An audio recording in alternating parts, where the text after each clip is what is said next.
너무나도 분주하고 바쁘지만 정작 삶의 본질에는 한없이 게으른, 요즘 내 삶이 너무나도 바쁘고 분주하다 보니까 정말 중요한 것에 대해서는 게을러지는 이런 제목입니다. 오늘 말씀은 새벽에 예고해드린 대로 게으름에 관한 것입니다. 게으름. 게으름이라는 단어만 듣고도 오늘 설교는 나와는 상관없는 말씀이구나.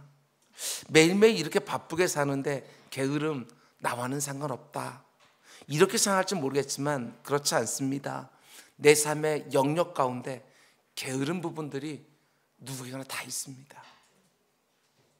저 역시도 분주하고 바쁘게 하루하루 살아가고 일주일이 너무나도 빠르고 한 달도 너무 빠르고 이렇게 1년도 후딱후딱 지나가지만, 그러나 오늘 말씀 앞에서 저희 게으른 부분들을 또 보게 되어집니다. 여러분, 게으름을 상징하는 많은 동물들이 있는데 게으름보다는 느린 동물, 이렇게 표현하는 것이 더 옳을 것 같습니다. 그 느린 동물 가운데에서도 대표적인 동물이 나무늘보입니다. 나무늘보. 독일의 제냐 대학교의 연구진이 나무늘보를 3년 동안이나 연구했다고 합니다. 그런데 3년 만에 연구를 포기해버린 거예요. 왜 포기했느냐? 연구 대상으로 삼은 나무늘보가 3년 내내 아무런 반응을 보이지 않았기 때문에 포기해버린 거예요. 연구진은 나무늘보의 행동을 연구하기 위해서 모든 노력을 다했습니다. 그러나 그 어떤 맛있는 음식이나 그 어떤 대상에도 흥미를 보이지 않았습니다. 그래서 더 이상 연구를 진행할 수 없어서 다시 동물원으로 돌려보낸 것이지요. 여러분, 우리 인간은 나무늘보처럼 살아서는 안 됩니다. 나무늘보는 그렇게 살도록 창조되고 또 적응되어 온 것이지만, 인간은 하나님의 형상을 닮은 인간은 그렇게 살면 안 되는 것이지요. 우리는 그렇게 살도록 창조되지 않았습니다. 특별히 우리 성도들은 더더욱 그렇지요. 예수 그리스도의 그 십자가 보혈로 하나님의 자녀가 되었고 이 땅에서 새로운 삶을 살도록 부름받은 그리스도인이, 거기다가 사명까지 받은 우리 그리스도인들이 나무늘보처럼 게으르게 사는 것은 심각한 죄가 되는 것입니다. 그 영광스러운 하나님의 자녀가 나무늘보처럼 사는 것은 죄이지요. 우리가 이 세상 사람들처럼, 하나님 모르는 사람들처럼 모든 일을 동일하게 다 하지만 우리는 그 가운데 속에 또 신앙생활도 합니다. 우리는 섬겨야 될 것들도 너무나도 많이 있습니다. 하나님도 섬기고 이웃들도 섬기면서 우리는 이 땅을 살아가는데, 우리 같은 그리스도인들이 게으르다? 우리는 아무것도 할 수가 없습니다. 오늘 새벽에 말씀드린 것처럼 게으름을 7가지 치명적인 죄악 가운데 하나로 그래서 여겼던 것이고, 초대교회 교부들은 살인죄보다 더 무서운 죄로, 간음이나 도둑질보다 더 치명적인 죄로 게으름의 죄를 말한 것이지요. 우리 주님도 주인에게 받은 달란트를 그냥 땅에 묻어놓고 아무 일도 하지 않은 종을 향하여, 이 악하고 게으른 종아, 바깥 어두운 데서 슬피 울며 이를 갈기라, 이렇게 책망하셨지요. 악하고 게으른 종, 게으름을 악함과 딱 붙여서 함께 책망하시는 거예요. 여러분, 근데 게으름이 왜 악하고 치명적인 죄가 되느냐? 무엇보다도 게으름이 인간의 의지를 손상시키기 때문에 그렇습니다. 인간의 의지를 손상시켜서 한 사람이 할 수 있는 모든 가능성을 다 차단해 버리는 거예요. 얼마든지 할 수 있는 일도 의지가 손상되었기 때문에 할 수 없게 만들어 버립니다. 얼마든지 할 수 있지만 할 수 없는 삶을 살게 만드는 것, 그게 바로 게으름이에요. 그래서 죄가 되는 것이지요. 사람의 의지를 무력화시킵니다. 본래 게으름이라는 말의 어원적 의미는 돌보지 않는 무책임, 이런 의미입니다. 돌보지 않는 무책임. 뭘 돌보지 않습니까? 하나님이 내게 주신 삶의 목적을 돌보지 않습니다. 내 인생을 향해 가지고 계신 하나님의 계획, 하나님의 뜻, 하나님의 기대, 하나님이 내게 허락하신 시간, 내게 주신 관계, 내게 주신 재능을 돌보지 않고 무책임하게 사는 것, 그게 바로 게으름이라는 거예요. 그래서 일단 이 게으름이라는 죄에 사로잡혀 있으면 누구도 예외 없습니다. 온전한 삶을 살 수가 없지요. 남편인데 남편으로서 올바른 역할을 하지 못하는 거예요. 아내가 아내답지 못하고 자녀가 자녀답지 못하고 부모가 부모답지 못하고 무엇보다도 그리스도인이 그리스도인답지 못하게 되어져요. 일단 게으름이라는 죄에 빠지면 그 어떤 사람도 온전한 삶을 하나님 앞에서도 사람 앞에서도 살 수가 없습니다. 그래서 슈메이커라는 사람은 이 게으름에 대해서 이런 정의를 내린 것을 보게 됩니다. 참 공감이 되었습니다. 잘 들어보십시오. 교만은 인간이 인간 이상이 되려고 하는 시도하는 죄라고 한다면, 게으름은 인간이 인간 이하가 되려고 하는 죄다. 기가 막힌 분석이에요. 교만이라는 것은 인간이 인간 이상의 존재가 되려고 하는 죄라고 한다면, 이 게으름이라고 하는 죄는 인간이 인간 이하가 되려고 하는 죄이다. 오늘 새벽에 우리가 묵상했던 교만은 인간이 하나님이 되려고 했던 죄에서 출발을 했습니다. 에덴 동산에서 아담과 하와가 선악과를 따먹고 하나님처럼 되기를 원했습니다. 하나님의 하나님 되심을 인정하지 아니하고 자기가 하나님 자리에 서려고 했어요. 그게 바로 교만이라는 죄예요. 인간이 인간 이상이 되려고 했던 것이지요. 그런데 게으름이라고 하는 죄는 정반대입니다. 인간이 인간 이하가 되려고 하는 거예요. 그래서 사람이 게으르면 사람 취급을 받지 못합니다. 남편이 남편으로 취급받지 못하고, 부모인데 부모로 취급받지 못하고, 학생이 학생으로 취급받지를 못하는 거예요. 네가 사람이냐? 이런 소리를 종종 듣게 되지요. 왜 그렇습니까? 인간이 인간 이하로 살려고 하니까 그런 거예요. 사도 바울은 로마서 12장에서 게으른 성도들에게 아주 강하게 권면합니다. 부지런하여 게으르지 말고 열심을 품고 주를 섬기라. 예수 그리스도의 대속의 은혜로 구원받은 성도들은 주님을 섬기는 일로 부름을 받았습니다. 그런데 게으르면 주님을 제대로 섬길 수가 없는 것이지요. 제가 자주 말씀드리지만 우리는요, 다중적인 영역에서 다중적인 사명으로 부름받은 사람들이에요. 가정에서의 사명이 있고, 일터의 사명이 있고, 교회에서 사명이 있고, 관계에서 사명이 있어요. 그 모든 사명들을 제대로 감당하기 위해서는 게으르면 절대로 안 되는 거예요. 게으르면 아무리 내게 주어진 사명을 감당하고 싶어도 너무나도 쉽게 중단하고 포기하게 되어지는 것이지요. 신앙생활은 무엇보다도 내 자신과의 싸움인데, 내 자신과의 싸움 중에 가장 큰 싸움 중에 하나가 바로 게으름과의 싸움이라는 것입니다.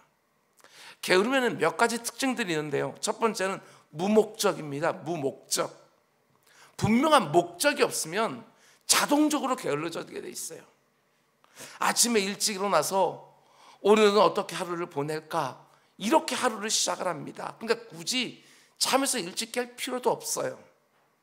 그래서 좀 더 자야지, 좀 더 눈을 붙여야지, 조금만 더 팔을 베고 누워 있어야지 하면서 침상에서 뒹구는 것이지요. 침대에서 일어난다고 할지라도 딱히 할 일이 없거든요. 목적이 없습니다. 아침에 일어나서 오늘 할 일이 무엇인지 정리가 안 된 채로 살아가고 있다면 게으른 사람일 수 있습니다. 게으른 사람의 첫 번째 특징은 무목적이에요. 뭔가를 간절히 이루기를 원하는 게 없어요. 그렇다고 해서 게으른 사람을 놓고 아무것도 안 하는 사람이다, 이렇게 정의할 수는 없습니다. 게으름의 특징 가운데 특이한 점은 자기가 좋아하고 즐거워하는 것은 여러분 정말 열심히 해요. 내가 좋아하고 즐거워하는 정말 열심히 해요. 마땅히 해야 될 의무에 있어서 게으른 것이지, 내가 좋아하는 일은요 누구보다도 열심히 해요. 온종일 침대에 누워서 휴대폰을 가지고 유튜브만 보고 있는데 갑자기 인터넷이 안 된다? 그럼 얼마나 부지런해질지 몰라요. 인터넷 공유를 껐다 켰다 하고 뭐가 다른가 설명서 보기도 하고, 그래도 안 되면 인터넷 회사에 전화 걸어서 소리 지르고 자기가 할 수 있는 모든 일을 다 하는 거예요. 이게 바로 게으른 사람의 특징이에요. 다시 말씀드립니다. 내가 마땅히 해야 되는 의무에 있어서는 게으른데 내가 좋아하는 일에 대해서는 누구보다도 열심히 해요. 두 번째 게으름의 특징은 무책임입니다. 무책임. 무책임이란 말은 무관심이라는 말과 통하는 말이에요. 무책임과 무관심. 사랑의 반대말이 미움이 아니지 않습니까? 사랑의 반대말은 무관심이지요. 미움이면 여러분 거기에는 관심이 있다는 증거가 되어지는 거예요. 게으름은 그 무관심과 통하는 것입니다. 그래서 게으른 사람들은 그 누구도 동정하지 않습니다. 아무리 상황이 어렵고 닿게 보여도 동정할 마음이 생기지 않는 거예요. 그 어떤 일이 일어나도요 분노하지도 않습니다. 불공정한 일을 보는데도요 분노하지 않아요. 관심도 없고 무관심 가운데 방관자가 되고 구경꾼으로 살아갑니다. 그게 바로 게으른 사람의 특징이지요. 무책임하게 무관심하게 살아가요. 당연히 그 어떤 일에도 책임을 지려고 하지 않습니다. 그 대신 핑계를 대요. 핑계를. 잠언 22장 13절 참 재밌는 말씀이에요. 게으른 자는 말하기를 사자가 밖에 있은즉 내가 밖에 나가면 거리에서 찢기겠다 하느니라. 게으른 사람에게 나가서 일하라고 말을 하면 밖에 사자가 있다고, 그래서 못 나간다고 핑계를 대요. 밖에 나가면 위험하다고 핑계를 대면서 일하러 나가지를 않는 것이지요. 사실 게으른 사람에게는 핑계가 없는 날이 없습니다. 밖에 나가서 일 좀 해라. 지금 비 오는데요. 그 다음날 해가 떴어요. 그럼 이제 일해야지.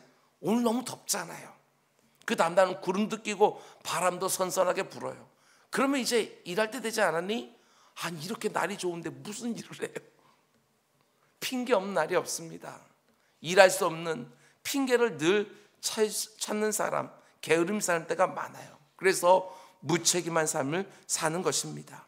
하나님이 내게 맡겨주신 일들, 내게 붙여진 사람들, 내게 허락해준 사람들에 대하여 책임을 지려고 하지 않습니다. 그래서 그 게으름을 가리켜 죄라고 말하는 거예요. 세 번째 게으름의 특징은 무노력입니다. 노력하지 않습니다. 잠언 26장 15절도 참 재밌어요. 게으른 자는 그 손을 그릇에 넣고도 입에 올리기를 괴로워하느니라. 먹을 것을 손으로 집기는 집었어요. 근데 입에 넣는 것이 괴로운 거예요. 손가락 하나 까딱하기가 싫은 거예요. 그래서 게으른 사람은 노력하지 않습니다. 게으른 사람에게는 자기 속에 있는 무엇을 쏟아붓거나 자기가 가진 체력을 소진하면서까지 무엇을 하거나 자기가 가진 무엇인가를 투자해서라도 무엇인가를 이루고자 하는 목표가 없어요. 그래서 늘 그 모습 그대로 머물러 있습니다. 그런 삶에는 성취라는 것이 없습니다. 무노력, 그게 바로 게으름의 특징이지요. 거듭난 성도들이 이렇게 사는 것은 심각한 죄악입니다. 예수 그리스도의 죽음으로 얻은 새 생명인데 그 귀한 생명을 그렇게 낭비하는 것은 정말 심각한 죄일 수밖에 없는 거예요. 사도 바울이 뭐라고 말합니까? 표대를 향해서 달려가라. 디아코라는 말, 그걸 달려간다는 말이 무슨 말이에요? 사냥개가 그 목표물을 향해서 막 침을 째려 찌면서 쉴 새 없이 가서 목을 꽉 물을 때까지 쉬지 않는 그 모습으로 표대를 향하여 달려가라. 이렇게 말하지 않습니까? 자기 영적 아들 디모데에게는 전심전력하여 너의 진보를 모든 사람들에게 보여줘라. 어디에 게으름이 있어요? 우리 그리스도의 삶은 게으름이 있을 수가 없어요. 그리스도의 장성한 분량까지 자라가라 이렇게 말씀하시는데, 여러분 그 그리스도의 장성한 분량 우리가 도저히 이룰 수 없는 곳이에요. 그럼에도 불구하고 거기까지 이르라고 말하는 이유가 무엇입니까? 그만큼 힘을 다해서 그 자리까지 가라, 이런 말 아니겠어요? 그런데 우리가 어떻게 게으를 수 있겠냐는 것입니다. 그런데 이 부분을 잘 보셔야 돼요. 이런 게으름의 특징들, 무목적, 무책임, 무노력은 사실 누가 봐도 티가 나는 게으름입니다. 그 게으름을요 남도 알고요 나도 알아요. 딱 보면 게으른 사람은 티가 나요. 근데 우리가 정말 심각하게 여겨야 되는 게으름은 따로 있어요. 그 게으름은요 바쁜데 게으른 거예요. 바쁜데 게을러요. 하루하루 정말 정신없이 분주하게 살아가지만 얼마든지 게으를 수 있어요. 이번 한 주 나는 부지런하게 살았는가? 나는 게을렀는가? 한번 이 말씀 앞에서 한번 점검해 보십시오. 오늘 우리에게 주어진 잠언 24장의 말씀은 지혜의 왕 솔로몬이 본 게으른 사람의 모습을 기록하고 있는데, 제가 다시 한번 읽어드릴 텐데 잘 보시기 바랍니다. 내가 게으른 자의 밭과 지혜 없는 자의 포도원을 지나며 본즉 가시덤불이 그 전부에 퍼졌으며 그 지면이 거친 풀로 덮였고 돌담이 무너져 있기로 내가 보고 생각이 깊었고 내가 보고 훈계를 받았노라. 네가 좀 더 자자, 좀 더 졸자, 좀 더 손을 모으고 좀 더 누워있자 하니 네 빈궁이 강도같이 오며 네 곰핍이 군사같이 이르리라. 솔로몬 왕이 어느 날 민정 사찰을 나간 거예요. 그런데 길가에서 한 게으른 사람의 밭을 발견했습니다. 근데 그 사람의 밭이 밭인지 버려진 땅인지 도무지 분간이 안 돼요. 아무도 돌보지도 관리하지도 않아서 가시덤불과 거친 풀만 무성하지요. 그걸 보면서 솔로몬 왕이 게으름이 이렇게 인생을 망가지게 하는구나 하고 깨달은 거예요. 그런데 이제부터가 핵심입니다. 사실 솔로몬은요 이런 말할 자격이 없어요. 그걸 보셔야 돼요. 사람들이 볼 때는 누구보다도 바쁜 사람이 솔로몬이었어요. 근데 하나님께서는 그를 가리켜 게으르다고 말씀하시는 거예요. 솔로몬처럼 바쁘게 산 사람 없습니다. 솔로몬은요 총 40년을 왕이 있거든요. 왕위에 40년 있었어요. 근데 전반기하고 후반기가 나눠지는데 전반기 때 솔로몬은 7년 동안 성전을 지어요. 성전을 완공한 다음에 무려 13년 동안 성전보다 무려 4배나 더 큰 자신의 궁궐을 열심히 13년 동안 지어요. 성전 지는데 7년, 자기 궁전 지는데 13년, 무려 20년, 자기 재위기간에 20년 동안 건축에 매진했어요.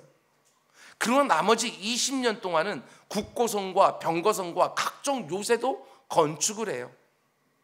재위기간 40년 동안 성전과 궁전과 국고성과 병거성과 요새를 건설하면서 정말 바쁘게 살았거든요. 거기다가 열왕기상을 보게 되어지면 솔로몬이 지은 잠언이 3,000개가 넘었다고.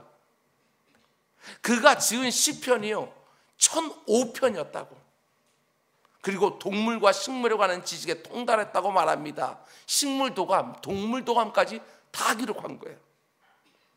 솔로몬 한 사람의 업적이라고 하기에는 정말 믿기 어려울 정도로 참 많은 일을 했어요. 이른 아침부터 저녁 늦게까지 정말 쉴 새 없이 일하면서 산 것이지요. 그런데 솔로몬이 그렇게 바쁘게 살았지만 하나님 보실 때에는 너무나도 게으른 사람이었다는 것입니다. 정신없이 바쁘게 살았던 사람이지만 하나님 앞에서는 너무나도 게으른 사람. 여러분 솔로몬의 게으름은요 숨겨진 게으름이에요. 숨겨진 게으름.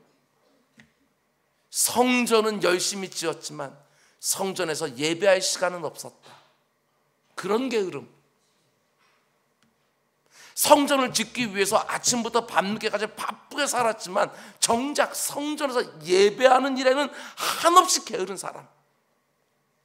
그래서 그가 왕으로 있는 동안에 그가 성전을 지었잖아요. 근데 솔로몬이 왕으로 있는 동안에 나라 구석구석에 온갖 우상들과 산당들이 곳곳 세워졌어요.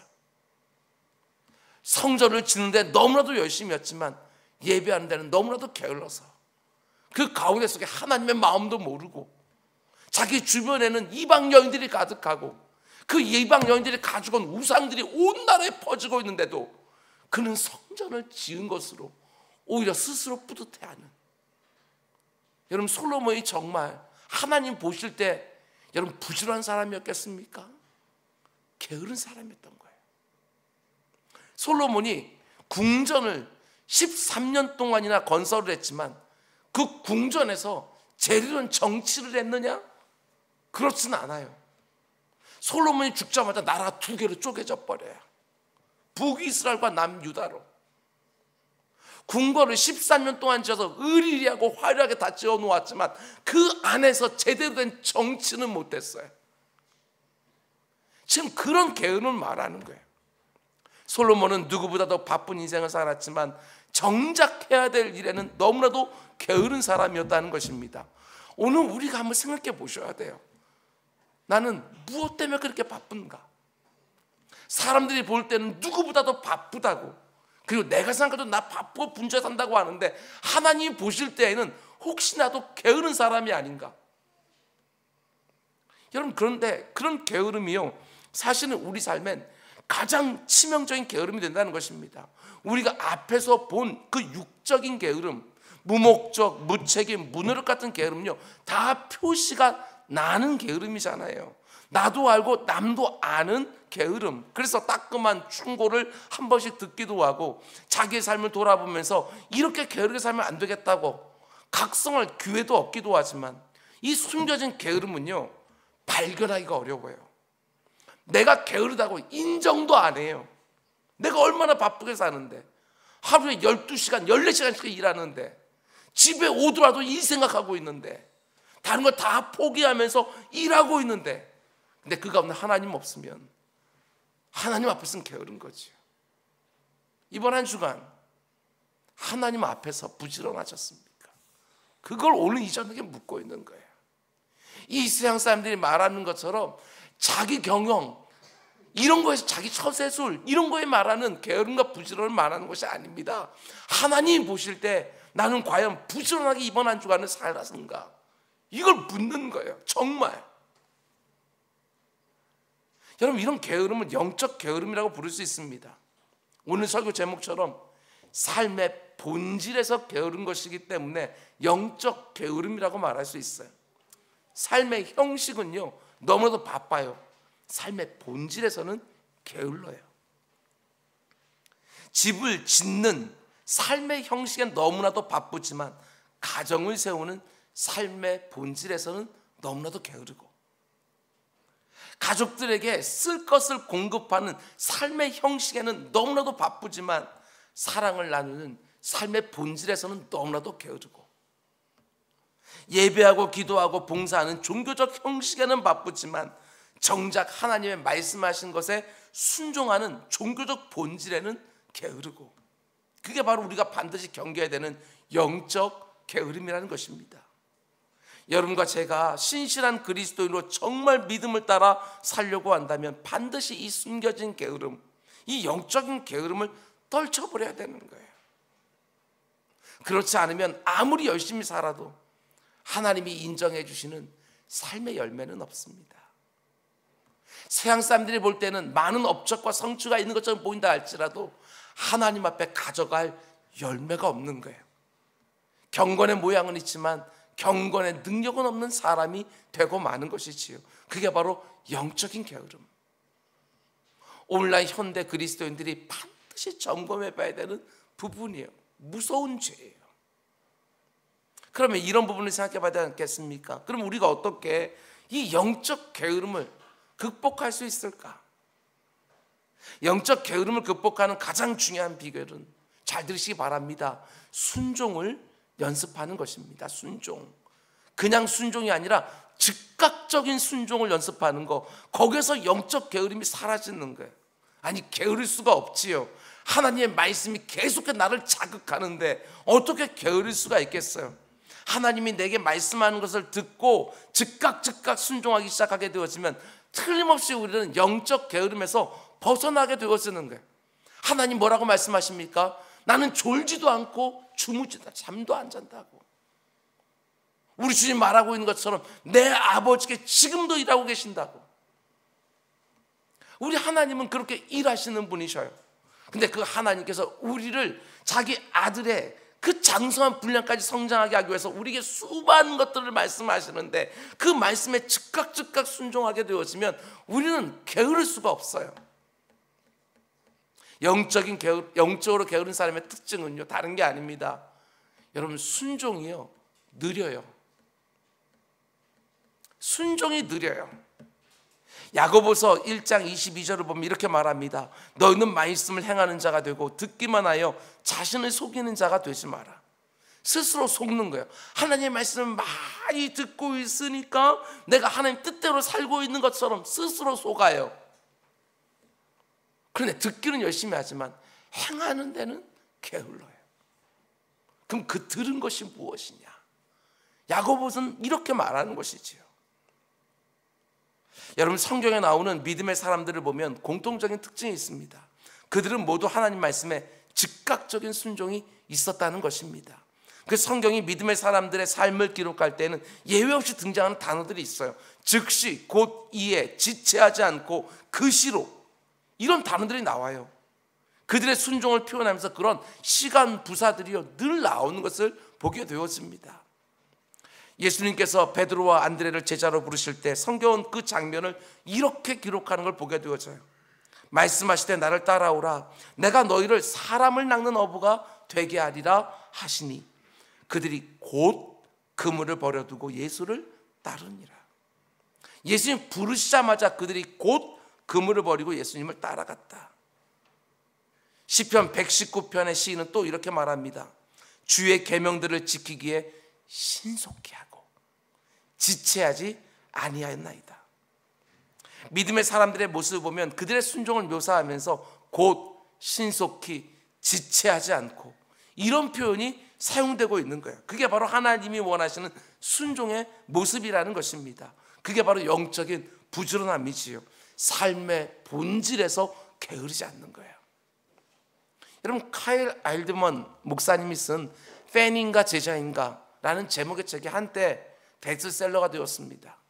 그 책을 보면 알드먼 목사님은요, 그리스도인을 팬과 제자로 구분해서 보는데요, 예수님께 열광하는 팬들의 삶과 예수님이 걸어가신 길을 친히 따라가는 제자들의 삶은 같지 않다고 말합니다.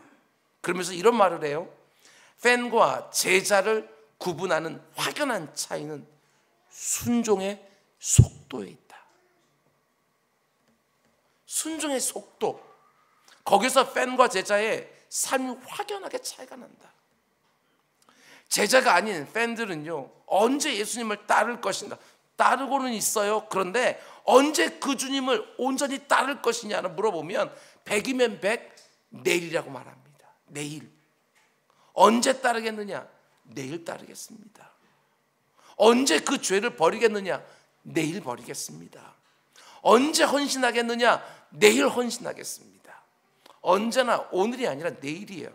그게 바로 심각한 영적 게으름의 모습이라는 거예요. 순종에 게으른 거예요. 순종의 신속함, 그 순종의 속도가 내 믿음의 현주소라는 것 꼭 기억하시기 바랍니다. 아무리 믿음이 좋은 것처럼 말을 해도요, 안 속습니다. 순종의 속도가 느리면 좋은 믿음이 아니에요. 그래서 믿음의 사람들이 하나님의 말씀이 들려올 때 지체하지 않고 즉시로 순종한 거예요. 순종에 있어서 중요한 것은 속도입니다. 속도가 중요한 거예요. 내가 순종에 게으르고 있다고 한다면, 여러분, 아무리 내가 하나님의 말씀에 아멘하고 받아서 순종에 결심했다 할지라도 순종의 즉각적인 행동으로 옮겨지지 않게 되는 그 사이에 악한 사단마귀가 그 씨앗을 금방 다시 물어가 버리는 거예요. 열매가 없어요. 즉시로 순종하지 않는 것은 어떤 면에서, 그래서 불순종과 그닥 다르지 않아요. 순종의 지연이, 순종의 연기가요, 불순종과 그닥 다르지 않다. 그게 바로 영적 게으름의 전형적인 모습인 거예요.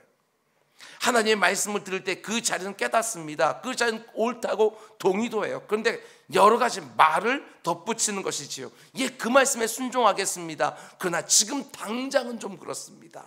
지금은 형편상 좀 어렵고 지금은 여유가 없고, 그런 말을 덧붙이는 순간 하나님의 말씀에 순종하는 속도가 계속해서 더뎌지기 시작하는 거예요. 순종하는 속도가 자꾸 미뤄지다 보면 그 말씀을 듣고 깨달았던 것들도, 옳다고 동의했던 것도 그냥 유야무야 사라지는 것이죠. 그러다 보면 결국에는 그 말씀에 우리는 불순종하고 말아요. 영적 게으름은요, 우리의 선한 의지도 손상시켜서 하나님 말씀을 듣고도 아무 일도 하지 않게 만듭니다. 생각으로는 동의합니다. 입으로는 아멘이라고 화답하는 거예요. 그러나 몸이 안 움직여요. 의지가 손상된 거예요. 그 게으름이 바로 여러분과 제가 평생 싸워야 될 영적 싸움 중에 하나라는 것입니다. 여러분, 이번 한 주간 하나님께서 내게 원하시는 것이 무엇인지 알았지만, 여러분, 그 순종은 여러 가지 이유들을 대면서 미뤘다고 한다면 사실 그것은요, 아무 의미 없어요. 이렇게 살아야지, 저렇게 해야지. 근데 그 순종을 지연하고 있다면 아무 소용없어요. 우리 인생 여러 번 사는 거 아닙니다. 한 번의 인생을 사는 거예요. 게으름을 필 여유가 없어요. 어제 지나갔고요, 오늘은 새로운 날을 맞은 거예요. 어제 순종하지 못했던 것 아니요. 하나님께서 우리들에게 말씀하시는 건 날마다 새로운 것들인데 우리는 어제의 순종은요 그냥 지나가고 불순종으로 끝나버린 거, 오늘 우리의 몫을 또 받고 있는 거예요. 오늘 우리가 순종하지 못했다면 불순종으로 오늘 또 지나가 버린 거예요. 그리고 내일은 우리 또 맡게 되어지는 거예요. 내 삶이 얼마든지 그렇게 불순종으로 점철된 날들이 이어질 수 있다고 하는 거예요. 내일은 또 기회가 오게 될 것인가 누가 확신하게 돼요? 하나님의 말씀이 내 귀에 들릴 때 이게 나에게 득이 될까 손해가 될까 따지는 게 아닙니다. 하나님 내게 주신 말씀이라는 것만 딱 분별이 되어지면 신속하게 순종하는 것이지요. 그래야 그 말씀 속에 담긴 하나님의 뜻이 내 삶에 제때에 이루어지는 거예요. 어제 그 말씀을 주셨으면 어제 순종해야 그 말씀에 담긴 하나님의 뜻이 어제 이루어지게 되어지는 거예요. 제때에. 순종을 미루게 되어지면 제때 이루어지질 않는 거예요. 하나님이 내게 주시는 말씀이라는 것이 딱 분별만 되어지면 즉각 중간 순종해야 하나님께서 그날 원하시는 것이 그날 이루어지는 것이지요. 하나님이 그 사람 사랑하라고 말씀하십니까? 사랑을 연기하지 마시기 바랍니다. 하나님이 그 일 하라고 말씀하십니까? 헌신을 연기하지 마시기 바랍니다. 끊을 것이 있다면 신속하게 끊어버려야 되는 것이고, 버려야 될 것이 있다고 한다면 만지작거리지 말고 그 즉시로 버려야 되는 거예요. 그렇지 않으면 내 삶 속에서 하나님의 말씀이 제때에 역사하지를 못해요. 오늘 하나님의 말씀이 내 귀에 들렸다면, 그 말씀이 내게 뭘 원하는지를 깨달았다면 오늘 그 순종은 신속하게 시작하는 우리 모두가 다 될 수 있기를 주님의 이름으로 축원드립니다. 여러분 책 다 가지고 계시고 많이들 여기다가 메모돼 놓으셨을 거예요. 여러분 그 말씀 담아 놓으라고 주시는 게 아니에요. 살라고 주시는 거예요. 살라고. 그럼 그 말씀을 붙들고서 씨름해야죠. 싸우기를 시작해야죠. 그게 순종의 시작인 거예요. 그런데 언젠가는 이 말씀대로 살리라? 아니요. 그 사이에 벌써 내 마음은 악한 마귀에 다 빼앗기고 말았어요. 이번 특별 새벽 기도회 우리가 3주 동안 진행을 하고 또 이번 주에 들어서 또 한 주간 또 진행했어요.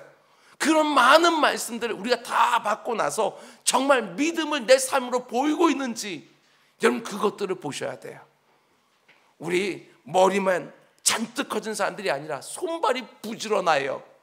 영적 게으름이 아니라 숨겨진 게으름이 아니라 하나님 보실 때에 부지런하고 착한 종들 다 될 수 있기를 주님의 이름으로 축원을 드립니다. 오늘 이 시간 선포된 말씀을 가지고 함께 기도하기를 원합니다. 먼저 우리 찬양 함께 하기를 원합니다.